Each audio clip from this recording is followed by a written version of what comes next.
Baby, you light up my world like nobody else. The way that you flip your hair gets me overwhelmed. But when you smile, Hey, Culturefly! This is Michael Henry and Justin Robinett. Sup. you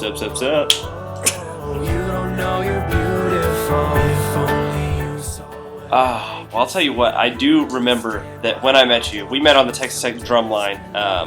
It was my first year in college, and this was your last year of undergrad. Mm-hmm. But I will say, I was so intimidated of you. You were the head of the drum line. You were the captain. You were the figure of power. And I was this wimpy little 19-year-old kid, like, oh, don't hurt me. That's how we met. We met on the Texas Tech drum line. We had a year of drum line, sorry. Yeah, we met on. I was the drum captain of the Texas Tech drumline, and Justin was a freshman who actually, made the tenor line as a freshman, which is virtually unheard of. Like you typically, There was another guy, but he was pretty awesome. yeah, he's pretty good. But it's not normal that a freshman makes the drum line straight out. Like normally, you got to kind of work your way in, but. So we met there, and then after that we became friends. And then Michael needed a roommate in his college house, and so I took one of those spots. And then we kind of just went from there. One day, decided we wanted to record some music just for fun, because we had the recording equipment, and decided we wanted to show our friends and family realistically, and post it on YouTube because that seemed like that was the easiest way. And next thing we know, there are a lot of views from people with good reactions. And so it began.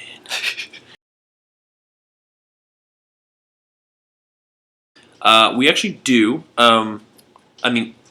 Just now, like right now, is when we've actually started to have enough time to actually be able to really get to like writing a full-length original album. But through the first 3 years, we were kind of doing it off and on. Like I would write a song, and Justin would write a song, and then we'd write a song together. And there are 5 of those on the first self-titled album that we put out. There was Declaration, Wherever I Go, Sleeping with the Light On, and One More Maybe, and The Nights. And those were kind of a mixture of I wrote, he wrote, we wrote, and just kind of made their way onto that first album. So we do have some originals out, but the plan is to have a full-length originals album probably out within the next year. So yeah, our biggest challenge during that time was the fact that we were both in college. You were in law school at that time through most of that, and there really was not a time frame that we were able to even find time to sit down and be creative together. There was barely enough time to do what we've done. Like just putting out covers. Like one or two a month tops was, backbreaking because, we were both so busy during the week that it was either we would go to class from 8 to, 6 or 7 and then immediately grab dinner and work until 2, or our entire weekends would be, taken up with, either doing the track or shooting the video. So it was probably a rough couple years that we just kind of, luckily it's much fun and enjoyable for us as it is. Otherwise, I don't know that we would have forced ourselves to make the time that was necessary to actually. And I think the bright part about our career is the fact that now school is done. We're no longer bound by the confines of academia.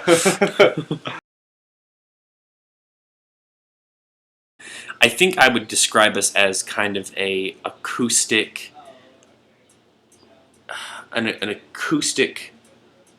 easy listening vocal thing with a heavy emphasis on piano and harmony.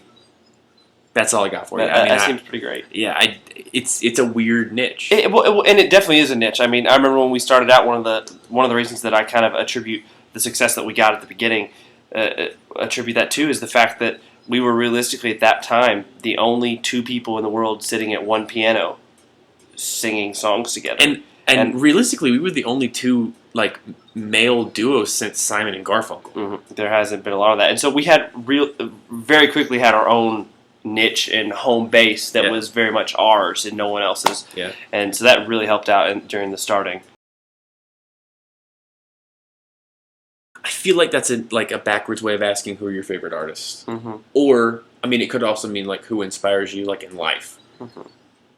So one person that's been inspiring me a lot lately, and it's music related, has been Jason Mraz. He's been doing this big tour right now where he's doing a ton of benefits in each town that he goes to for the green benefits of making the world a better place. They're planting trees. They're doing all these things. Yeah. I've been very impressed with the fact that musically he's doing what he wants to do. He's entertaining thousands of people every night, doing all that. But he's also making an impact in a positive way in each city that he goes to.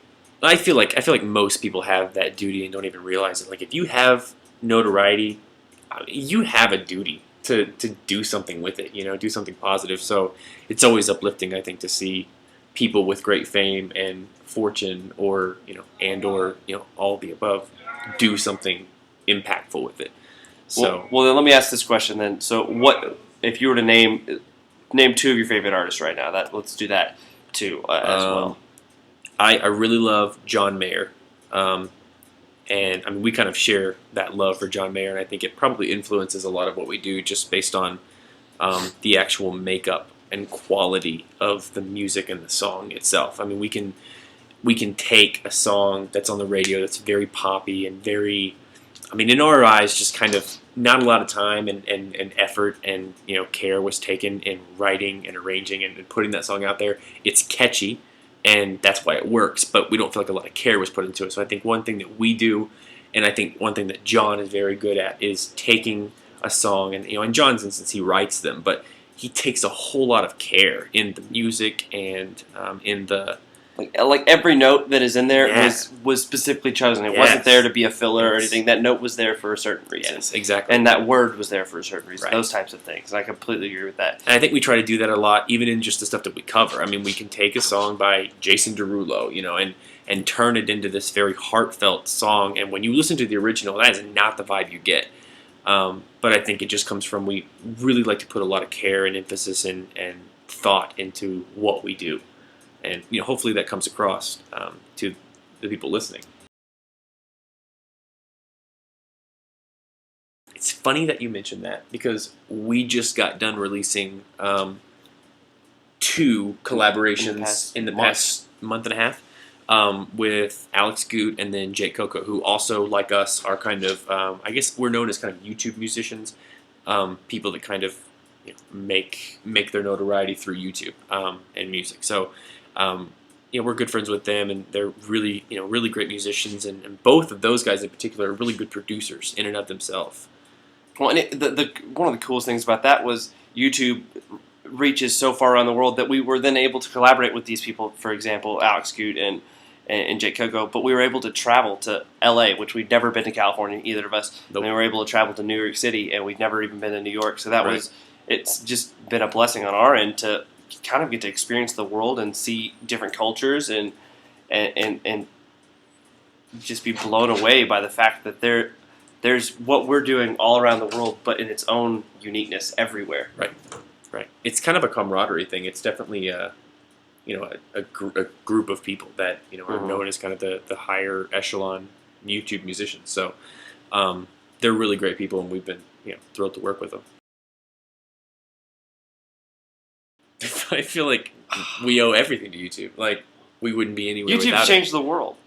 From start to finish. It has and it will. It's continuing to, and I'm excited and scared to see where we're going to be in 10 years because of how the concept of anyone being able to post whatever they want to millions of people instantly changing the world. Like, I mean, we've said it before. We think TV's going to go out because YouTube's going to take over. Yep. I mean, YouTube is everything. Without YouTube, we wouldn't be able to answer questions to a website, or to anyone. We wouldn't have anything without YouTube. That's crazy. Well, and for us, it's the only way that we can connect with other people. It is the way that we take our music and say, hey, listen, see what you think.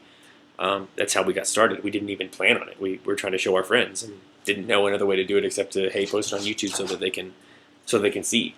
And then that snowballed because of the other millions and millions of people who can also see it, because you can post it to the World Wide Web where everybody has access. And that's one of the beauties, and like you said, kind of scary that we have access to all this. But we have a very, very tiny niche of YouTube.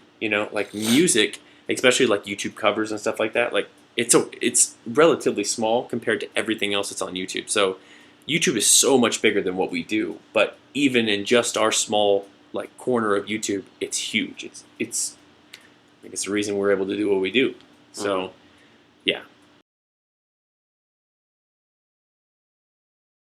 Well, I think especially in this day and age, like everything that we just said about YouTube and its capabilities of just reaching people, I think people will get more affluent and more kind of, I don't know the word I'm looking for. Like they will become more engaged with YouTube and learn how to utilize it in the best way possible, which means people will know how to find what they're looking for better and more effectively. And so for us, if people are looking for like cover music, well, the more and more people acquaint themselves with YouTube, the more able and effectively they will be able to find us. And that's kind of what we look for every day. We like new people to see us and see what they think.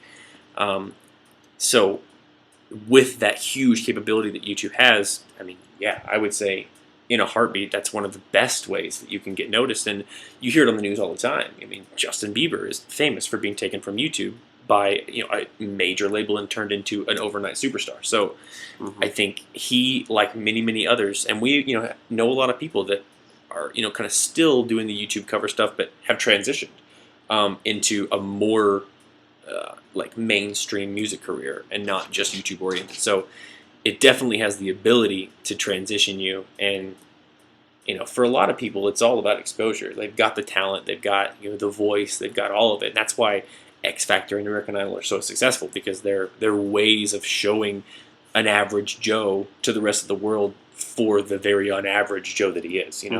So So how do you? What's your advice to people that are trying to make an online presence?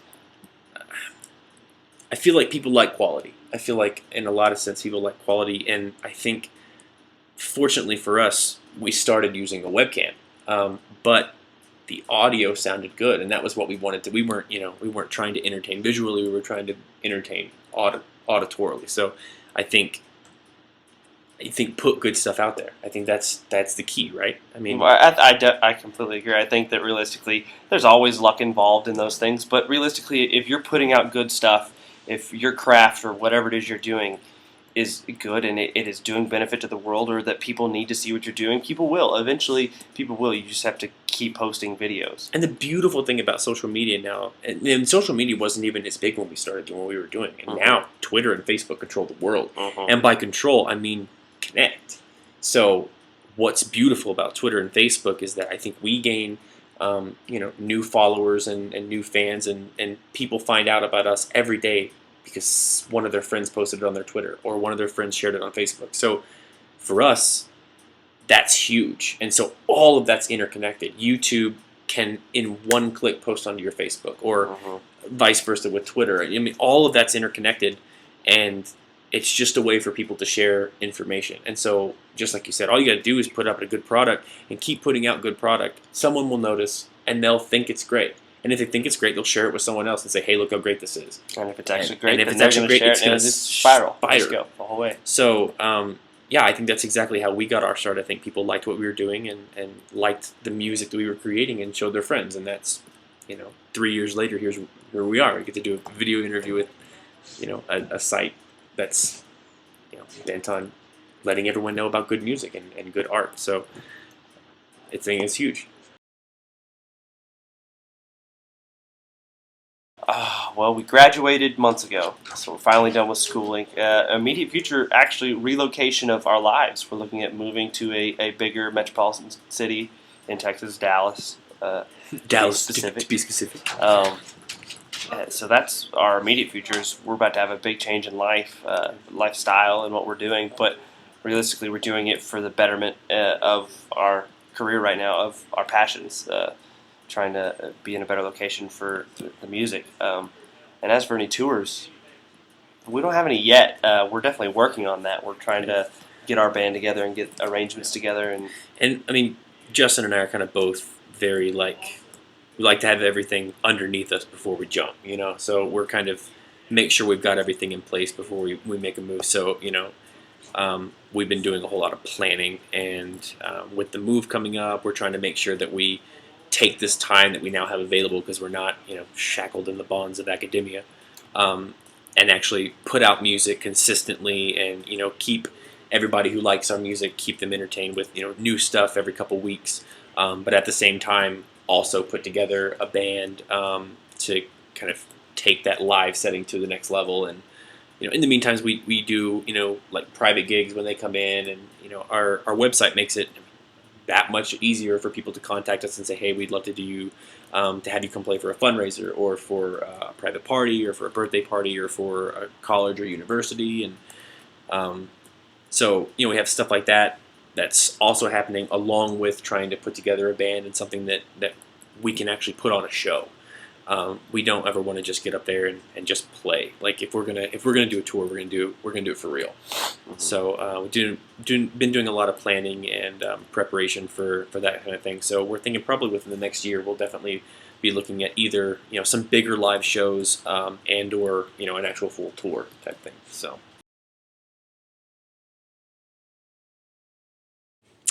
All right, Culturefly. These are the quick-fire questions that you gave us, so I'm a little nervous about this.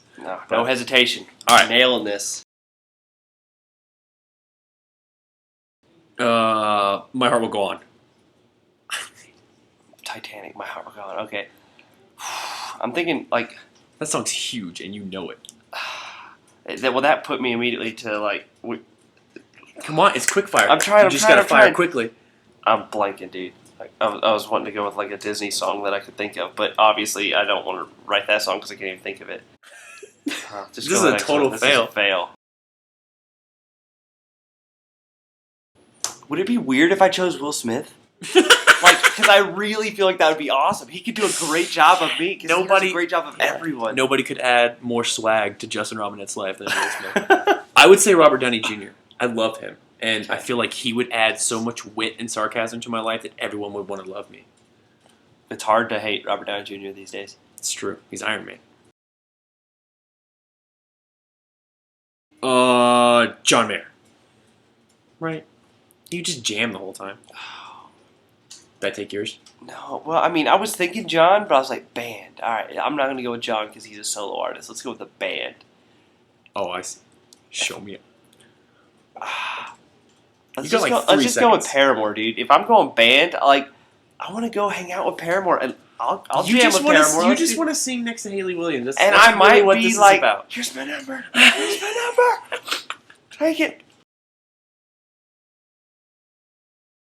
Album. My favorite album of all time has to be Mayday Parade's A Lesson in Romantics. From start to finish, I feel it's just a good one. It's better than the Beatles.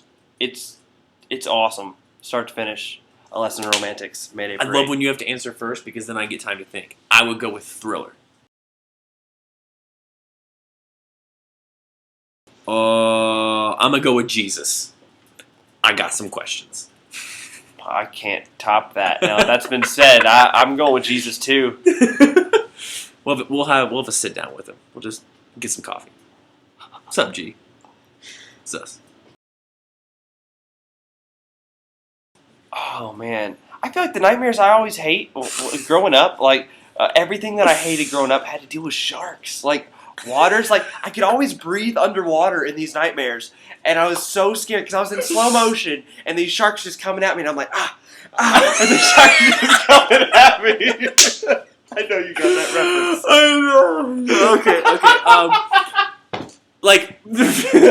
Realistically though, I'm the most scared of the nightmares where someone's breaking into my house and trying to kill me. And the worst nightmares I have are the ones where I'm actually running.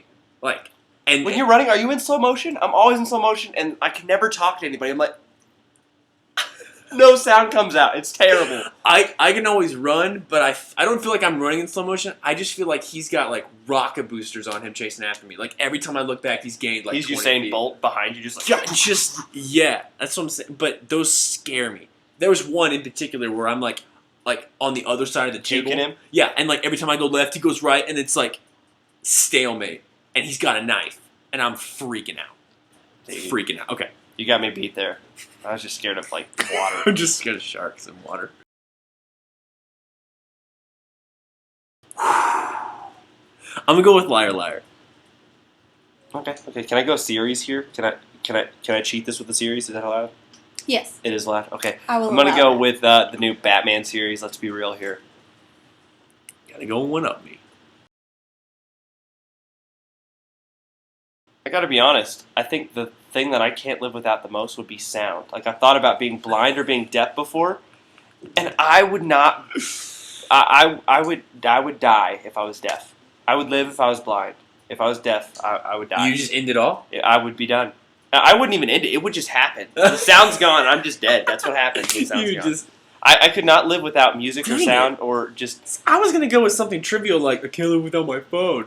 But then you're like, I can't live without sound. The beauty of sound. Without it, I would just ravel into nothing and just. Well, go with water or food or something like that. You know. That's lame. God, like I can't live without air. Can't Well, live he's without not wrong. air. I don't know. I'll go with my phone. I can't live without my phone. Trivial, shallow. But it's the iPhone 5, so I have this WrestleMan that he was just a WrestleMan, and he was all like ripped and everything, and he was like an action figure, but he didn't move. And the bottom half of his body was like plastic, so it didn't move. So his legs were just standing there, just like man. But then his upper body was made of like shaped rubber. So like his six pack and like these huge just muscle, like everything was this rubber thing, and he had his arms out like like that. And dude, in my imagination, in my head, I could do anything with that, and it was crazy because only that guy had that much versatility. Like that action figure with his hands out like this, dude, I can make him do anything in my mind, and his legs didn't even move. It was ridiculous, but nice. A lot of hours with that action figure. Nice. I'm waiting on yours. My childhood toy would have to be whenever I got my tonsils taken out. My parents gave me this Batman figure. I thought you were gonna say your parents gave you your tonsils and you just played with your. They tonsils. they just juggle with them like, what's up? No, they gave me a Batman toy back then, as you could tell from my earlier answer. Good. Batman toy, dude. Obsession It was much. the thing. All right. Yeah. It was actually, if I go with worst present I've ever received, it was a fake present. It was on one of those Christmas presents where you give like crappy, what is that, white elephant gifts? Yeah. Party. It's one of those, and that was the worst present I ever got. It was a grandma's workout video, and it was like 80-year-old grandmas doing workout, and it was so funny and so awesome, but so much the worst present ever. Go ahead, follow that up. I got a graphing calculator for Christmas one year, and I was like, well, this is cool, but this just means work for me. I was like, the actual gift itself was quality. It was a graphing calculator, but it just had nothing but terribly foreboding Was it one of the ones though that you could like write text and you could play games on it? I mean, they were crappy games, but there's that block game. Yeah, I think yes. Yeah, I think like all graphing calculators had that capability, and I think I was much more happy with that gift. Like after I figured out you could turn it into a Game Boy, but at that moment I was. But it didn't have like Pokemon or anything. Though. No, it was right? It was a lame Game Boy. Yeah, let's be real. Yeah. You tell me what's the strange talent I have? I'm talentless. I don't have a talent. There are no talents. I I can do this weird bird sound, like when I whistle. Like, Oh yeah. that's not weird. That's pretty cool. It's not very talented. I can't do that. Thanks, dude. You're welcome, man. What's your talent? I'm trying to think. Like I can do this weird thing with my tongue, but everybody can do that. And I'm like, Yeah, that's not weird Yeah, or talented. That's Lots nothing. of people can do that. I can't whistle in tune or anything. I don't know. He does magic. I do magic. Yeah, That's I a do pretty magic cool tricks. That's probably the coolest talent. They're good too. He's actually pretty good at them. Harry Potter. Harry Potter. Can I say why? Fine. I want to marry Hermione. Emma Watson. Can you get this video to Emma Watson? Yeah, that's why. With long hair though. Short hair isn't doing it for me. Either way, I want to marry her. I don't want to marry anybody in Lord of the Rings. I mean, let's be real.